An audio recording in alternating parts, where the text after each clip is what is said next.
আসসালামু আলাইকুম। দেখছেন সোলিসের 18 কিলোওয়াটের একটা অনগ্রিড প্লাস হাইব্রিড সোলার সিস্টেমের আমাদের কাজ চলতেছে। এখানে আমরা সোলিস ব্র্যান্ডের 18 কিলোওয়াটের একটা অনগ্রিড প্লাস হাইব্রিড ইনভার্টার দিছি। আর তার সাথে দিছি হলো 18 কিলোওয়াটের সোলার প্যানেল। তার সাথে দিছি হচ্ছে 16 কিলোওয়াট প্লাস 16 কিলোওয়াট, টোটাল 32 কিলোওয়াটের লিথিয়াম ফসফেট ব্যাটারি।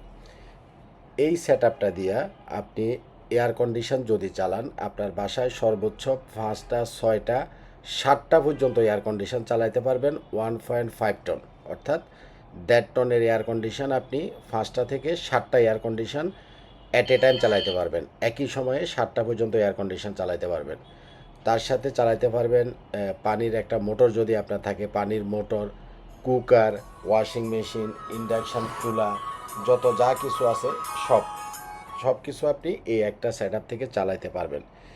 এবং যাদের অ্যাপার্টমেন্ট বিল্ডিং আছে, বিল্ডিংগুলোতে লিফট থাকে, সাধারণত লিফটগুলা জেনারেটরের মাধ্যমে চলে। তো জেনারেটরের জন্য তেল কিনা লাগে, মেনটেনেন্স করা লাগে।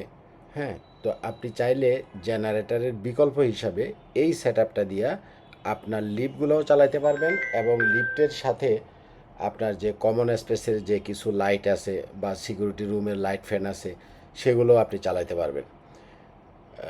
যারা লিফট চালাবেন তাদের জন্য লাগবে হচ্ছে 3 ফেজের সোলিসের 18 কিলোওয়াটের মেশিন। আর আপনার বাসায় যাদের ডুপ্লেক্স বাসা আছে, ত্রিফলেক্স বাসা আছে, যারা বাসা বাড়িতে ইউজ করবেন, আপনার বাসায় যদি সিঙ্গেল ফেজের লাইন থাকে আপনি সিঙ্গেল ফেজেরটা নিতে পারেন। আপনার বাসায় যদি 3 ফেজের লাইন থাকে আপনি 3 ফেজেরটা নিতে পারেন। সোলিসের অনগ্রিড প্লাস হাইব্রিডগুলা নেট মিটারিং করা যায়। অর্থাৎ ধরেন যে আপনি এখানে 20 কিলোওয়াটের সোলার প্যানেল দিলেন, আপনি হয়তো 5টা 7টা এয়ার কন্ডিশন চালাবেন বা লিফট চালাবেন, সেই হিসাব করে আপনি করলেন। এখন দেখা গেছে যে কোনো কারণে আপনার লোডটা কম চলতেছে, আপনি 20 কিলো সোলার সেট আপ করলেন, আপনি লোড চালাচ্ছেন 5 কিলো 6 কিলো বা 7 কিলো, কিন্তু সোলার থেকে তো 20 কিলো থেকে তো না হলেও আপনার 15 কিলো করে আসতেছে। তো অতিরিক্ত যে এনার্জিটা সোলার থেকে আসতেছে, নেট মিটারিংয়ের মাধ্যমে আপনি সেটাকে জাতীয় গ্রিডে পাঠাতে পারবেন। নেট মিটার হচ্ছে আপনার বাসায় স্বাভাবিক যে মিটার আছে এই মিটারের মতোই, যেটা দুই দিকে ঘুরে।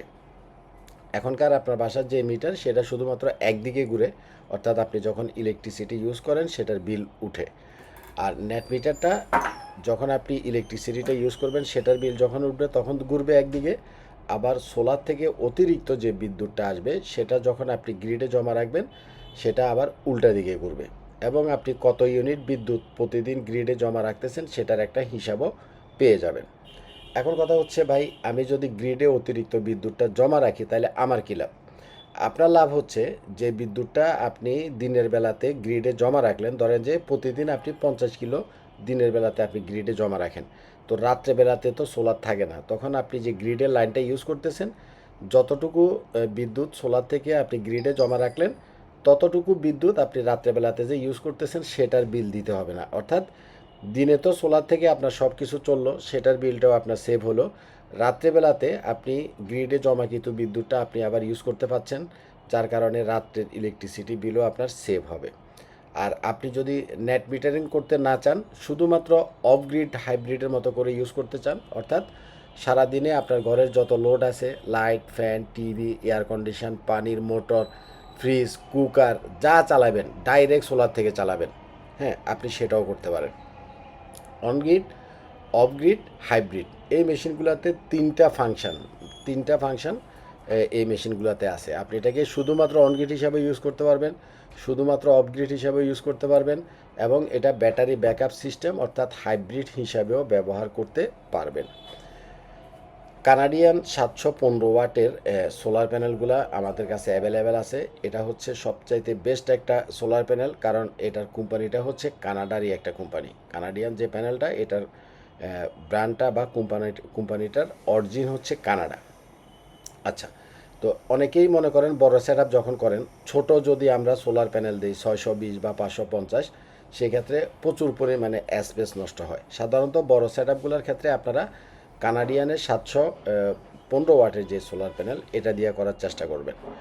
আর এখানে একটা মেন বিষয় হচ্ছে ব্যাটারি ব্যাকআপ। এই সেট আমরা দিছি 16 কিলোওয়াট প্লাস 16 কিলোওয়াট, অর্থাৎ টোটাল 32 কিলোওয়াটের লিথিয়াম ব্যাটারি। যেহেতু আপনি 4টা-5টা লিফট চালাবেন, 4টা-5টা এয়ার কন্ডিশন চালাবেন, তাইলে 5টা এয়ার কন্ডিশনে মিনিমাম 10 থেকে 12 কিলো লোড চলবে।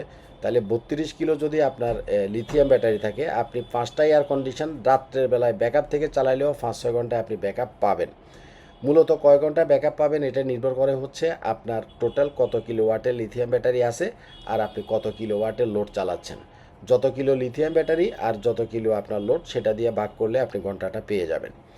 সাধারণত লিফটের ক্ষেত্রে আপনারা সবসময় চেষ্টা করবেন 2টা লিথিয়াম ব্যাটারি ইউজ করার জন্য, কারণ এই সেটআপগুলো অনেক বড় সেটআপ। এখানে 18,000 ওয়াট লোড আপনি চালাতে পারবেন। 16 কিলোওয়াটের একটা লিথিয়াম ব্যাটারি দিলে ব্যাটারির উপরে চাপ পড়ে, এবং যেই ব্যাটারিগুলো C0.5 সেগুলা 8 কিলোর উপরে আউটপুট দিতে পারে না, কিন্তু C1 যেগুলো সেগুলো 16 কিলোই আপনাকে আউটপুট দিতে পারে।